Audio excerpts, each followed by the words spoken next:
శ్రావణ mega sale మీ CMR legacy of జ్యువెలరీలో విఏలో 50% వరకు తగ్గింపు. వివరాలకు సంప్రదించండి. నమస్తే రమగారు. నమస్తే జయ. రమగారు, మనం వివిధ దేశాల కథలు కూడా చెప్పుకుంటుంటాం కదండి, చైనా కథలు అట్లా ఇట్లా. సో ఏదన్నా వేరే దేశం కథ చెప్పండి అండి. రష్యా జానపద గాథ చెప్తాం. ఓకే. ఈ రష్యన్ స్టోరీస్ బాగుంటాయి జయ, భలే సరదాగా ఉంటాయి. చిన్నప్పుడు దాన్ని తెలుగులోకి అనువాదం చేసిన పుస్తకాలు బోల్డ్ అని చదివే వాళ్ళని. చిన్న మట్టి ఇళ్ళని అవని ఇవని బోల్డ్ పేర్లు తమాషాగా ఉంటాయి వాళ్ళవి. బాగుంటాయి కథలు. పిల్లలకి చెప్పడానికి చాలా బాగుంటుంది, సరదాగా వినొచ్చు హాయిగా. తప్పకుండాను. ఏమిటో నాకు ఆ పిల్లల కథలు చదవటం కూడా ఇష్టమే జయ. బేసిక్ గా కథలు ఇష్టం అంతే అంతే. పూర్వం అట రష్యా దేశంలో ముగ్గురు అన్నదమ్ములు ఉండేవాళ్ళు పల్లెటూరులో. పెద్ద అన్నయ్యలు ఇద్దరికి పెళ్ళిళ్ళు అయిపోయినాయి. చిన్నవాడు కొంచెం వెర్రివెంగళాయిగా ఉండేవాడు, మొండివాడు కూడా. వాడి పేరు ఎమేల్యూష్కా, ఎమేలియా అనుకో, ఎమేల్యూష్కా వాడి పేరు. అయితే వాడు బద్ధకంగా ఏ పని చేయకుండా, చెప్పిన మాట వినకుండా అలా ఉండేవాడు. బాగా చలికాలం అట. సంవత్సరంలో ఒక 6 నెలలు పిచ్చ చలి ఉండి బయటంతా మంచు, గందరగోళంగా ఉంటుంది. వీళ్ళకి ఆ ఇళ్లలో అలా పొయ్యిలు వెలుగుతుంటాయి. మనం ఇంగ్లీష్ సినిమాల్లో వాటిల్లో చూస్తాం, ఒక ఇది ఉండి భగభగా అది మండుతూ ఉంటుంది. అప్పుడు ఇల్లు వెచ్చగా ఉంటుంది. ఈ రష్యాలో కూడా అంతేట. దీనికి పక్క నుంచి ఇలా ఈ పొయ్యి ఉండి పక్కన ఇట్లా ఒక గట్టులాగా ఉండి పొగ పోవటానికి ఒకటి ఉంటుంది. ఈ కుర్రాడు ఈ పొయ్యి తాలూకు పైగట్టు మీద పడుకునేవాడు, ఎందుకంటే వెచ్చగా ఉంటుందని. అక్కడే కూర్చునేవాడు. మిగిలిన ఎక్కడికైనా వెళ్తే చలేస్తుంది, కోట్లు వేసుకోవాలి. ఆ కోట్లు అవి పాత కోట్లన్నీ చిరిగిపోయి అవి ఉండేవి. వెచ్చగా ఉంటుందని పొయ్యి తీనే అంటారు. పొయ్యి తీనే దాని పేరు, తిన్నే అనమాట. ఒక గట్టు, దాని మీద కూర్చుని ఉండేవాడు. అయితే ఈ అన్నయ్యలు ఇద్దరు ఎక్కడికో వెళ్తున్నారు. వెళ్తూ వెళ్తూ ఏం చెప్పారంటే, ఎమ్మెల్యే వదిన వాళ్ళ మాట విను, మేము బజార్ వెళ్తున్నాం, వేరే ఊరు వెళ్తున్నాం, నీకు ఎర్రటి జుబ్బా ఒకటి తెస్తాం, కోట్ ఒకటి తెస్తాం, మంచి మంచి వస్తువులు పట్టుకొస్తాము, చెప్పిన మాట వినాలి, వదిన వాళ్ళు చెప్పిన మాట విను విను అని పదే పదే చెప్పారు. చెబితే సరే వింటానులే అన్నాడు. అన్నయ్యలు ఇద్దరు వెళ్ళిపోయారు. ఈ వదిన గారులు ఇద్దరు ఈ ఎమ్మెల్యే ఇంట్లో ఉన్నారు. ఈ వదిన గారులు అన్నారు, నీళ్లు లేవు బొత్తిగా, ఎమ్మెల్యే నీళ్లు పట్టుకురా అని బతిమలాడారు. అయితే ఏమన్నాడు, అబ్బా ఈ పొయ్యితని మించి నేను దిగలేను, నా వల్ల కాదన్నాడు. అంటే వాళ్ళిద్దరు, మీ అన్నయ్య వచ్చాక చెప్తాము, నువ్వు కనుక ఇది చేసావంటే నీకు అవేవో వండి పెడతాం, వేపుడు కూర చేసి పెడతాం, మంచినీళ్ళు పట్టుకురా అన్నారు. సరే వీడు ఏం చేశాడు, పాత బుర్నిష్ కోటు అని రాస్తారు, ఒక పాత కోటు ఉంది వాడి దగ్గర. ఆ కోటు వేసుకుని పెద్ద పెద్ద బూట్లు తొడుక్కుని మంచినీళ్ళకి 2 బాల్చీలు పుచ్చుకుని దిగి వెళ్ళాడు. చలి ఎటాగో పోయి ఆ కోనేరు లాంటిది ఒకటి ఉంది, అక్కడికి వెళ్ళాడు. అది లోపల కొంచెం వెచ్చగానే ఉంటుంది, నీళ్లు కరిగి ఉంటాయి. అదేంటంటే ఈ కోనేరు లాగా ఉండి చిన్న చిన్న వీటిలాగా ఉన్నాయన్నమాట. అంటే దిగి వెళ్ళడానికి వీలుగా. వీడు ఆ నీళ్ళ దాకా వెళ్తుంటే ఒక చిన్న కంతలాగా ఒకటి కనపడుతుంది, గొయ్యిలాగా. వీడికి ఆ కంతలోంచి ఒక పెద్ద చేప ఒకటి కనపడింది, పెద్దగా ఉంది అంతా. వీడు ఏం చేశాడు, అలాగా చెయ్యి కంతలోకి పెట్టి ఆ నీళ్ళ మీదకి టక్కిన ఆ చేపను పట్టేసుకున్నాడు. పట్టుకునేసరికి ఆ చేప గిల గిల గిల గిల కొట్టేసుకుంది. వదిలే నన్ను వదిలేయంది మనుషుల భాషలో. అమ్మా ఎందుకు వదిలేస్తాను, మా వదినలు ఏవో కూరలు చేసి పెడతామన్నారు, నేను పట్టుకెళ్తే చక్కగా కమ్మటి పులుసు వండి పెడతారు, కరకరలాడే వేపుడు చేసి పెడతారు, 2 కూరలు వస్తాయి, 2 రోజులు హాయిగా తినచ్చు, నేను వదిలిపెట్టినన్నాడు. అనేసరికల్లా బతిమలాడింది చేప, నన్ను వదిలే, నీకు కావలసినవన్నీ చేస్తా నేను, నువ్వు ఒక మంత్రం చెప్తా, ఆ మంత్రం అను, నువ్వు ఏ పని అడిగినా జరిగిపోతుంది. అంటే ఆశ్చర్యపోయాడు. అలా జరుగుతుందా నిజంగా అన్నాడు. అక్షరాలా జరుగుతుంది. మత్స్యమిత్రుడి ఆనతితోటి నా కోరిక మేరకి నువ్వు ఏం కావాలంటే అది. మత్స్యమిత్రుడు నా పేరు చెప్పు, నువ్వు ఏదనుకుంటే అది అయిపోతుంది. అంటే వీడికి నవ్వొచ్చింది. చేప చెప్తోంది, అది నిజమా, అలా జరుగుతుందా, సరే అది గిలగిల్లాడిపోతోందని వదిలిపెట్టేసాడు. వదిలిపెట్టాక అటు ఇటు చూశాడు. వీడు 2 బాల్చీలు పట్టుకెళ్ళాడు కదా, ఏది అడిగినా జరుగుతుందో లేదో చూద్దాం అనుకున్నాడు. అనుకొని ఓ బాల్చీలు మత్స్యమిత్రుడి ఆనతి మీరకి నా కోరిక మేరకి మీరే నీళ్ళల్లోకి మునిగి 2 బకెట్లు నీళ్ళు నింపుకొని ఇంటికి నడుచుకుంటూ వెళ్ళిపోని చూద్దాం అన్నాడు. ఈ బాల్చీలకు 2టికి కాళ్ళు వచ్చినాయి, టకాటకా దిగేసాయి. ఫుల్గా నింపుకునే నీళ్ళు నిండా బాల్చీలు చక్కగా అడుగులు వేసుకుంటూ 2 బాల్చీలు నడవటం మొదలుపెట్టే బకెట్లు. వాటి వెనకాల ఈయలేసుకుంటూ ఎమ్మెల్యే కూడా ఇంటికి వచ్చాడు. జనాలంతా చూస్తున్నారు, ఏమిటి బకెట్లు ఇట్ట వస్తున్నాయి ఆశ్చర్యంగా ఉంది. 2 బకెట్లు ఒక్క చుక్క కూడా తొణక్కండా 2 వెళ్ళిపోయి ఇంట్లోకి వాళ్ళ వదిన గారులు చూస్తూనే ఉన్నారు. ఈ 2 బకెట్లు వెళ్ళి వాళ్ళు మంచినీళ్ళు పోసుకునేందుకు ఒక టబ్బు లాంటిది ఒకటి ఉంది, ఒక కూజా లాంటిది. చక్కగా లేచి పైకి కూజాల్లోకి ఇట్లా వంచి నీళ్ళన్నీ వంచేసి తర్వాత దిగేసి యథాస్థానం ఎక్కడ అవి ఉంటాయో రోజు ఆ బాల్చీలు పోయి అక్కడ కూర్చుని ఆశ్చర్యం. వదినలు ఆశ్చర్యపోయారు. ఏమిట్రా ఇది అన్నది. ఇది ఒక మాయమంత్రం లేండి, మీకు తెలియదు అన్నాడు. పోయి మళ్ళీ పోయి తనెక్కి పడుకున్నాడు. వదిన గారులు ఇద్దరు టీ పెట్టారు, బిస్కెట్లు కేక్ ఏదో చేశారు, పెట్టారు, తిన్నాడు. తిన్నాక వీళ్ళు చెప్పారు, ఎమ్మెల్యే మీ అన్నయ్యలు ఇవాళ సాయంత్రానికి వచ్చేలాగా లేరు, మనకేమో పొయ్యిలోకి కట్టెలు కావాలి, కట్టెలు లేనిదే కుదరదు, రేపటికి కూర లేదు, పులుసు లేదు, సూపు లేదు, వెళ్ళి కట్టెలు కొట్టుకురావా అన్నారు. అనగానే ఎమ్మెల్యే అన్నాడు, బాబోయ్ చలి నా వల్ల కాదు అంటే వాళ్ళు బతిమలాడారు. మీ అన్నయ్యలు వచ్చేసి చెప్తామన్నారు, నువ్వు వేడి రాగానే క్యాబేజీ సూపు వేడి సూప్ చేసి పెడతాం, పట్రా అన్నారు. సరే వీడు దిగాడు బయటికి. మళ్ళీ కోట్ వేసుకున్నాడు, బూట్లు వేసుకున్నాడు. కోటు బూట్లు వేసుకున్నాక వీడికి తట్టింది, ఇందాక బాల్చీలు వచ్చాయే ఇప్పుడు ఎందుకు రావు అని చెప్పి ఓ రంపం, ఒక ఏమంటారు గొడ్డలి, ఓ తాడు ఎక్కడన్నారు, మత్స్యమిత్రుడి ఆనతోటి నా కోరిక మేరకి స్లే ఎక్కండి వెళ్ళిపోదాం మనం అన్నాడు. లోపల నుంచి గొడ్డలి, రంపము, ఓ పెద్ద తాడు టకటక నడుచుకుంటూ పోయి బయట స్లే అని ఉంటుంది, ఈ మంచులో నడిచే బండి, ఆ స్లేకి స్లెడ్జ్ అంటారు. అవును, దానికి గుర్రం కట్టాలి. ఇప్పుడు గుర్రాన్ని పిలవాల, పోయి ఆ స్లే మీద కూర్చుని, స్లే మత్స్యమిత్రుడి ఆనతి మేరకి నా కోరిక మేరకి మనం కట్టెలు కొట్టాలి, పద వెళ్ళిపోదాం, ఆక మేఘాల మీద వెళ్ళాలి అంతే అన్నాడు. గుర్రం అక్కడే నుంచుంది, స్లే బండి మాత్రం నడిచేయటం మొదలుపెట్టాడు. దీనికి 2 కర్రలు ఉంటాయి. అవి ఏం చేస్తారంటే ఆ 2 కర్రలు, ఒక తాడు కట్టి కర్రలు ఉంటాయి. ఈ గుర్రాన్ని కట్టాక ఆ తాడుని ఇటు వెనక్కి లాగి ఆ గుర్రం కదలకుండా బిగించాలి. వీడు అవి బిగించల, అవి 2 ఇట బయటికి వేళ్లాడుతున్నాయి. తాడు ఒక ఇంతంత కర్రలు. ఇప్పుడు బండి వెళ్తూ ఉంటే ఈ కర్రలు గాల్లో పరిగెడుతూ ఉండవు, ఎదురుకుంటా వచ్చిన వాడిని పటాపటా కొట్టేస్తాయి కదా. ఇక బండి పరిగెత్తడం మొదలుపెట్టింది. జనమంతా నిర్ఘాంతపోతున్నారు, మంచు రేగిపోతోంది.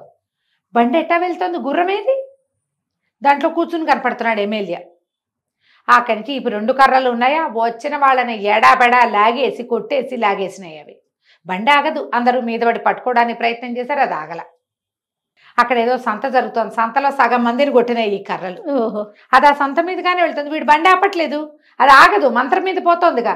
ఇక పరిగెత్తుకుంటూ వెళ్ళిపోయింది అది. జనాలంతా వెయిట్ చేస్తున్నారు వీడు మళ్ళీ తిరిగి రావటానికి.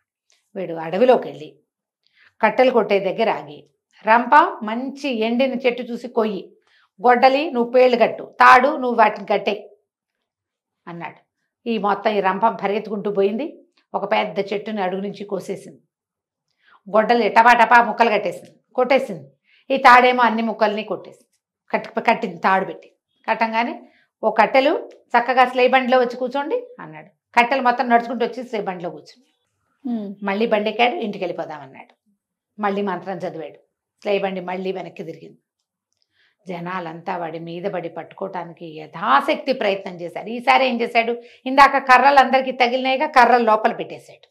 ఆ కోలలు ఎవరికి తగల, కానీ బండి మీద బండెడు కట్టెలు ఉన్నాయి, పెద్ద చెట్టు, మొత్తం చెట్టు స్లే బండి మీద ఉంది. ఆశ్చర్యపోయాడు. 10 రోజులు కూడా బయటికి వెళ్ళక్కర్లా, ఈ కట్టెలు 10 రోజులకు వస్తాయి. వీళ్ళకి తిండికి కట్టెలు కావాలి, ఈ ఇంట్లో వెచ్చగా ఉండటానికి కావాలి. తీసుకుపోయాడు, లోపలికి వెళ్ళిపోయాడు. బండి అక్కడ వదిలేశాడు, కట్టెలు వాటి దారిన అవి కూర్చున్నాయి, రంపము గొడ్డలేదు వాటి దారిన అవి లోపలికి వెళ్ళిపోయినాయి. వదిలేక ఆశ్చర్యంగా ఏమిట్రా నాయన ఈ గోలు ఏమిట్రా అంటే, అబ్బా క్యాబేజీ పులుసు అన్నారుగా, వేడివేడిగా సూపు కాచివ్వండి అంటే సూపు కాచి ఇచ్చారు, తాగేసి తిని మీద ఎక్కాడు.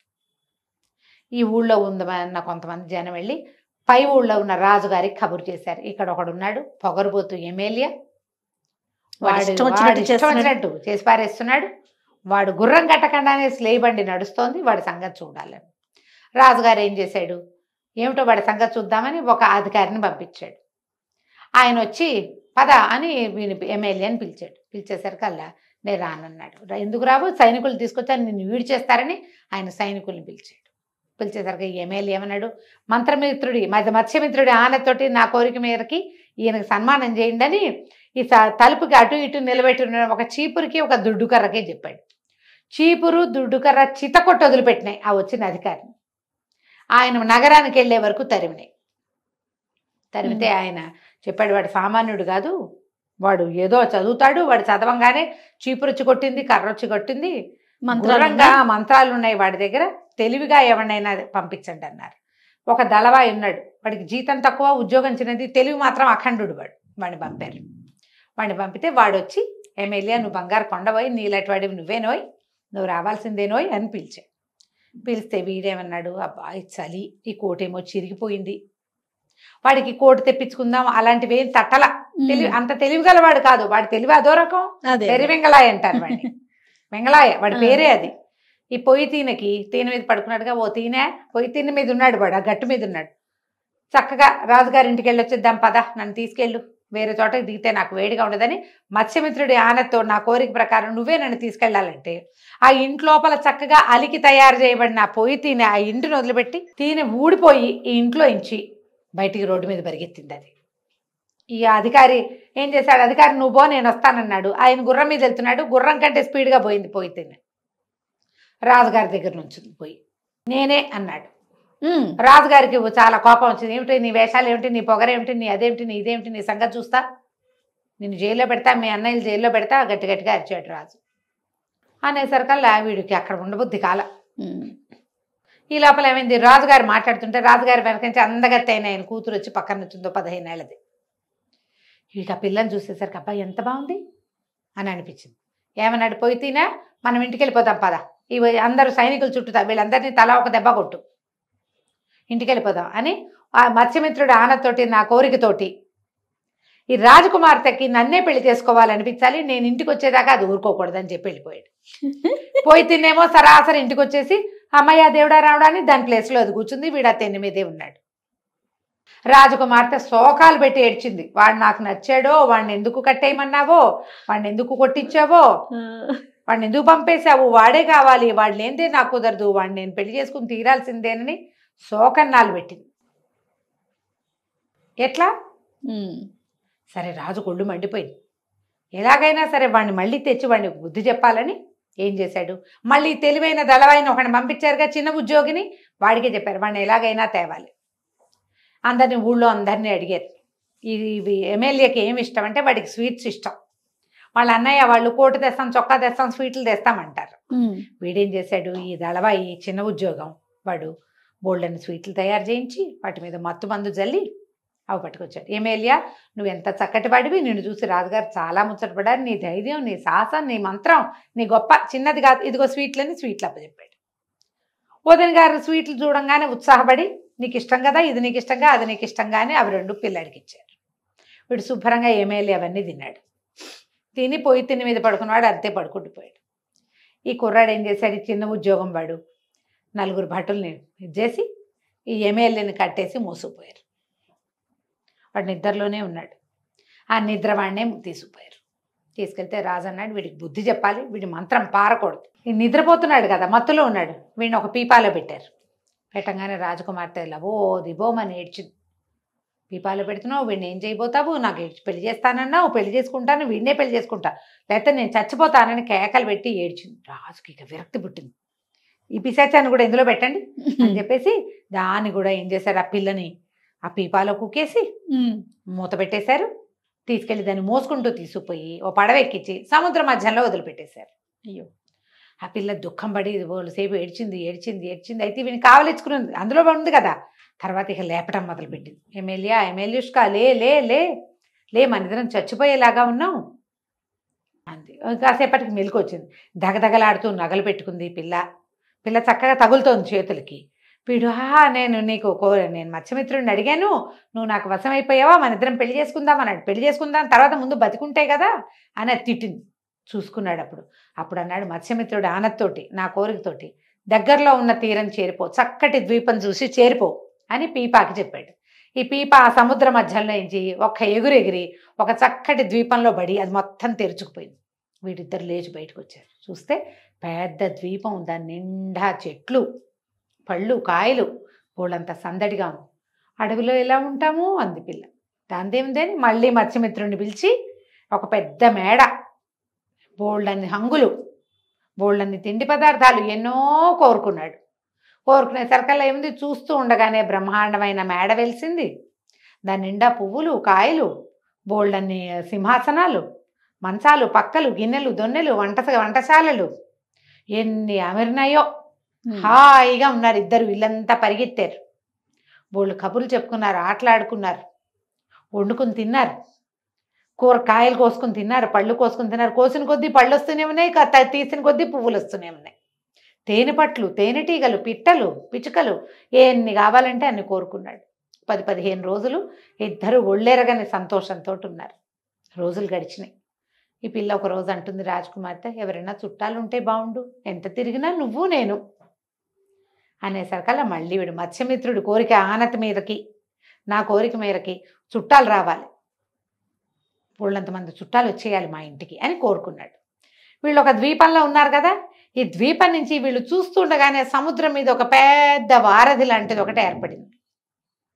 అది వాళ్ళ ఊరి దాకా వెళ్ళిపోయింది. అది వాళ్ళ అన్నయ్యలు ఇద్దరు, వదినలు ఇద్దరు ఓ బండిలో ఆ వారధి మీద నుంచి వచ్చేసారు. బండి దిగి పరుగెత్తుకుంటూ వచ్చారు అన్నయ్య ఇద్దరు, కొత్త బట్టలు కట్టుకుని చక్కగా. వీళ్ళిద్దరు ఇప్పుడు రాజు రాణి ఈ ద్వీపానికి. వీళ్ళకి వచ్చే చుట్టాలు మురికి బట్టలు కట్టుకుని పాత కోట్లు వేసుకుని ఎందుకు వస్తారు? వాళ్ళు కూడా కొత్త బట్టలు కట్టుకొచ్చారు, పరిగెత్తుకుంటూ వచ్చారు అన్నయ్య. ఏమైపోయావురా, నీకోసం ఎన్ని చోట్ల వెతికాం, నువ్వు ఏమయ్యావో తెలీదు, మొత్తానికి దొరికావని అన్నయ్యలు ఇద్దరు కావలించుకున్నారు. వదినలు ఇద్దరు బోళ్ళంతా ముద్దు చేశారు. ఈ కొత్తగా ఉన్న ఈ రాజకుమార్తెను మహాముద్దుగా చూసుకున్నారు. ఎంత సంతోషంగా ఉన్నారో. వాళ్ళంతా ఈ బిల్డింగ్ అంతా తిరిగారు, పళ్ళు గిళ్ళు కోసుకొని తిన్నారు. వదినలు వీడికి ఇష్టమైన క్యాబేజీ పులుసు అవన్నీ చేసి పెట్టారు. ఒక పూట గడిచింది. సాయంకాలం అయ్యేసరికి అలా ఒక పెద్ద పడవ వస్తుంది సముద్రంలోంచి. ఈ అబ్బాయి ఎమ్మెల్యేష్కి అక్కడ నుంచున్నాడు, కేకలు పెట్టాడు. ఓహో ఎవరు ఎవరు అని అడిగితే అప్పుడు అక్కడ ఆ పడవ మీద బయట నుంచున్నావో 4 సైనికులు అడిగారు. ఒక పెద్ద పీపా కోసం వెతుకుతున్నాం, ఆ పీపాలో ఒక అబ్బాయి ఒక అమ్మాయి ఉండాలి అంటే ఎలా పెట్టారు, పీపాలో ఎలా వెళ్ళారు అమ్మాయి అబ్బాయి అంటే, రాజుగారి కోపంతో అమ్మాయిని అబ్బాయిని పీపాలో పెట్టారు, సముద్రంలో వదిలేశారు. వాళ్ళ కోసం ఆయన కలగన్నాడు, వెతుకుతున్నాము అని చెప్పారు. చెప్పేసరికి ఎమ్మెల్యేష్క మంచి బట్టలు అన్నీ ఉన్నాయి వీడికి. వీడు ఆ పడవ దగ్గరికి వెళ్ళాడు. నిచ్చెనేయండి నేను వస్తానన్నాడు. వాళ్ళు ఒక పెద్ద నిచ్చెనేశాడు. ఎమ్మెల్యే ఆ పైకి ఎక్కాడు. ఎక్కితే ఆ రాజుగారు చాలా దుఃఖంతో నుంచుని ఉన్నాడు. పీపా కనపడిందా, మీరు ఇక్కడే ఉంటున్నారు కదా అన్నాడు. మీరు నీళ్ళలో పీపాలో పడేసిన అబ్బాయి మీకు గుర్తున్నాడా అని అడిగాడు. లేకేం గుర్తులేకే, ఒక కుర్రాడు, ఒక 18-20 ఏళ్లవాడు, పాత బట్టలు కట్టుకున్నాడంటే నేనేనేమో చూడండి అన్నాడు. ఆయన ఆశ్చర్యపోయాడు. ఎమ్మెల్యే నువ్వా అన్నాడు. నేనే, రండి అని దింపి తీసుకుపోయాడు. తీసుకెళ్తే ఏముంది, ఆయన కూతురుని చూసి సంతోషించాడు. ఆ రోజు కోపంతో పంపేశాడు, కానీ అప్పటి నుంచి ఆ పీపాలో పిల్లలు దొరుకుతారేమో అని వెతుకుతున్నారు. ఆయన ఎంతో సంతోషించాడు. ఈ మేడ, ఇల్లు, వాకిలి, ఆ ద్వీపం నిండా పళ్ళు కాయలు చూసి ఎంతో సంతోషంగా వాళ్ళ శాస్త్రం ప్రకారం ఎమ్మెల్యేకి యువరాణికి పెళ్లి చేసి కొన్నాళ్ళు అక్కడ గడిపి, ఈ వారధిలాగా ఉందిగా ఆ వారధి మీద వస్తూ పోతూ ఉండేవాళ్ళు. వీళ్ళకి కావాల్సిన చుట్టాలు పక్కాలు అందరూ వచ్చేవాళ్ళు. ఎమ్మెల్యే యువరాణి సంతోషంగా ఉన్నారు. చూడు ఎంత బాగుందో స్టోరీ. కథ మనం ఇంటికి. రైట్ రమ్ గారు, నమస్తే. నమస్తే.